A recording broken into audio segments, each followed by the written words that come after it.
death in the cemetery outside Good Springs cheated death once again, and the Mojave wasteland was forever changed. The courier, with the aid of Yes Man, drove both the Legion and the NCR from Hoover Dam, securing New Vegas's independence from both factions. With Mr. House out of the picture, part of the Securitron army was diverted to the Strip to keep order. Any chaos on the streets was ended. Quickly. Chaos became uncertainty, then acceptance with minimal loss of life. New Vegas assumed its position as an independent power in the Mojave. Supporting the ideals of independence, the courier was recognized as the man responsible for a truly free New Vegas. He ensured Mr. House's tyranny was broken, and neither Caesar's Legion nor NCR would ever gain control over New Vegas. Tabitha and Rhonda went east, through Caesar's land. Occasionally, tales of their exploits found their way back west, though few believed them. Eventually, the stories concerning the duo were collected and published, and proved to be quite popular with children. Invigorated by his travels with the courier, Raul once more took up his guns in memory of his lost Rafaela. Soon after, the Mojave was filled with tales of the ghost vaquero who hunts down those who prey on the weak. Though the wasteland became anarchic after Hoover Dam, the boomers' display of power dissuaded fortune seekers from attempting to penetrate Nellis. Buried beneath tons of rubble, the Mojave chapter of the Brotherhood of Steel was no more. Those few who were outside the Hidden Valley bunker when it was destroyed settled into new lives, or headed west to find a new chapter to join. Though she'd seen the writing on the wall, the destruction of the Mojave Brotherhood came far more suddenly than Veronica had expected. The news devastated her. Despite her best efforts to leave her past behind, she found herself compelled to make one final journey to Hidden Valley. There, she paid her last respects to the only family she had ever known. Their leaders destroyed by the courier, the fiends scattered throughout the wasteland. Without the organization of Motor Runner, Cook, Violet, and driver Nephi, they were easy prey. After the courier ensured New Vegas remained free, the followers found that independent Vegas was even more unstable and violent than before. Old Mormon Fort became excessively burdened by the influx of patients, struggling to provide even the most basic of services. Arcade was tending to the locals of Freeside when he learned that Caesar's Legion had been defeated, and NCR was being pushed out of New Vegas.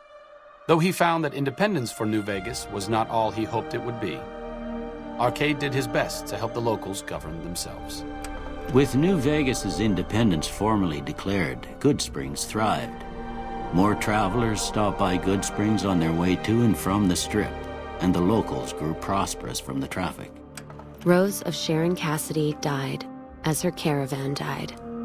In an unmarked grave, another victim of the Mojave. After generations of being beaten down, the great Khans were finally broken by the courier. Those few who avoided the courier's wrath moved north into the wilderness of Idaho, where they tried once more to rebuild. Thanks to the courier and Lily, a cure for the Nightkin's schizophrenia was found shortly after Dr. Henry's experiment concluded.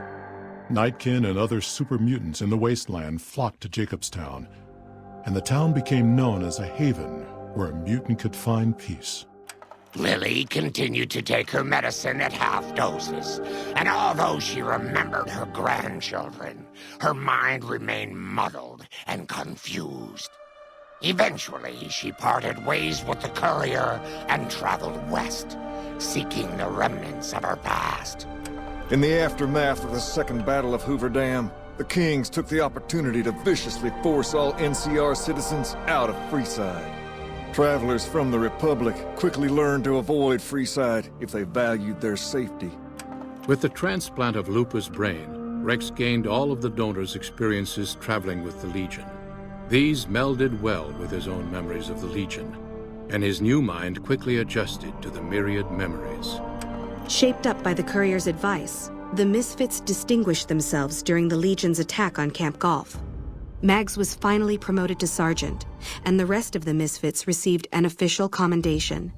They continued to serve with distinction for many years.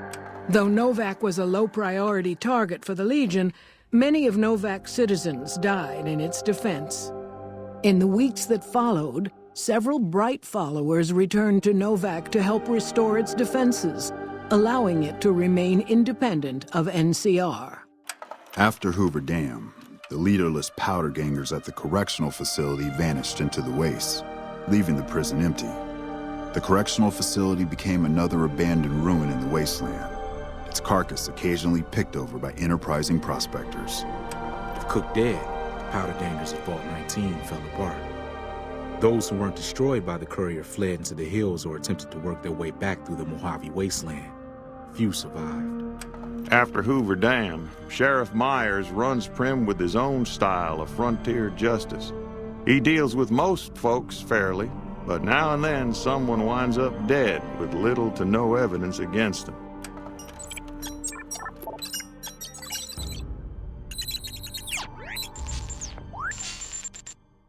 Despite distinguishing themselves during the Second Battle of Hoover Dam, the Rangers' victory was short-lived due to the courier's interference.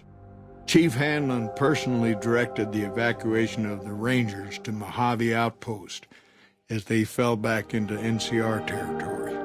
Bitter over the waste of life in the Mojave, Hanlon stepped down from his post. After a campaign in which he denounced Oliver's and Kimball's hawkish, imperialist ways, Hanlon was elected as the Senator of Reading. After their bold arrival at Hoover Dam, the remnants disappeared as quickly as they came. Legends of their power spread throughout the Southwest, a reminder of why people once feared the sight of vertibirds in the sky. And so the courier's road came to an end, for now. In the new world of the Mojave Wasteland, fighting continued, blood was spilled, and many lived and died just as they had in the old world. Because war never changes.